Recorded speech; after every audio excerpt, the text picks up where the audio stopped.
What happens to a hamster when it lives in near-wild conditions for an extended period? This is the second part of the experiment, and we have plenty for you to see. In the first part, we set up the enclosure and introduced TT to this wild environment for the first time. If you haven't watched that video yet, be sure to check it out first. When we returned this morning, we couldn't find TT on the surface, but the enclosure was in complete disarray. It looked like a battlefield, and no one knew what had happened there overnight. But then, something stirred underground. Moments later, our little miner emerged, covered in dirt and looking disheveled like a vagabond, before racing around the enclosure and digging up everything in his path. At this point, we thought that simply helping it burn off excess energy would stop the destructive digging, so we placed a specialized running wheel inside the enclosure. It used the wheel for a while but quickly grew bored, returning to its frantic running and digging up the bedding everywhere. Perhaps TT's wild instincts had kicked in, causing it to go completely wild. Moreover, it wasn't just digging small burrows, it was excavating massive tunnels, some reaching all the way to the bottom of the hamster cage. While it was disheartening to see it tear up its surroundings, this also presented a rare and wonderful opportunity to observe just how quickly and efficiently hamsters dig underground tunnels in the wild. Observe its masterful digging technique closely. First, it uses its front legs to scrape at the hard clay in front and pull the soil beneath its belly. Then, its hind legs come into play, forcefully kicking all that soil out to the rear. This entire process lasts nearly an hour. It digs all the way to the bottom, reaching the lowest layer of the enclosure, before kicking that soil back up to the surface. Eventually, so much soil accumulates inside that the structure hardly resembles a living space anymore. I was shocked by the unfolding situation and was likely wondering how to put an end to the chaos, otherwise, the entire project would be in jeopardy.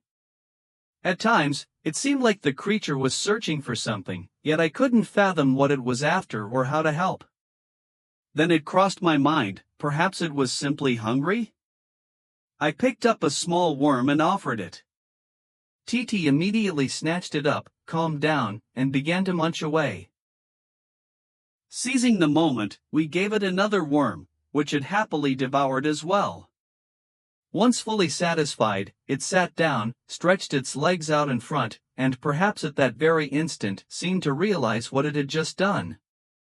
You aren't mad at me, are you? Of course not, TT. Just look at yourself, so cute and chubby, who could possibly hold a grudge against you? Shortly after, it returned and began digging a long tunnel across the tank to get back to its burrow, sealing itself inside. For a long time afterward, it simply minded its own business. At first, we were deeply worried to see it buried on all sides and considered digging it out. After all, surely it needed to breathe? How could fresh air and oxygen possibly penetrate those earthen walls to reach it? But perhaps nature had already accounted for this, and the creature knew exactly what it was doing. Perhaps by remaining motionless, it consumed very little oxygen, and the air trapped in the burrow was sufficient for several hours. As for me, in my state of dejection, I could only survey the devastation and realize that something had to change. While busily digging around, TT not only made a mess inside the tank but also uprooted the plants I had put in for it. We patiently waited for it to finish resting and emerge from its burrow before moving it to the old cage for a few hours. A change that seemed to make it somewhat happy. We decided to redo everything, starting by removing TT's house and all the damaged plants from the tank. It was already hot and sunny outside, but that didn't stop us. We needed to gather more fresh plants and the kind of hillside soil they were accustomed to. While collecting the soil, we spotted larvae like these on the surface. It made us wonder how they managed to survive in such heat. We decided to bring them back to the enclosure, thinking they might hatch into something interesting, or perhaps TT would simply eat them. We also picked out a lovely little plant, hoping that next time, TT wouldn't yank it out while causing mischief. Finally, we cut out a solid chunk of earth with the moss still attached, as this would help the plant adapt more easily. Afterward, we returned home to start restoring TT's enclosure. As I mentioned, we no longer use poor quality soil. Instead, we mix regular soil with forest soil, since hill-dwelling plants cannot survive in ordinary dirt. As for the patch of grass and moss, we placed it intact on the right side of the enclosure. We put the little house back in its spot, and everything was ready. Now, we'll do our best to meet all of TT's needs so he doesn't wreck everything we've just built. Welcome to the new and improved TT enclosure. TT did a lap around his new territory and then ran back to his little house, expecting to crawl into his familiar old burrows, but they were gone. That's okay, he'll just dig new ones. It's something he loves doing anyway. Just remember to dig inside the house, not outside. TT did exactly that. Being a smart little guy, he went straight back to his bungalow and started digging a tunnel.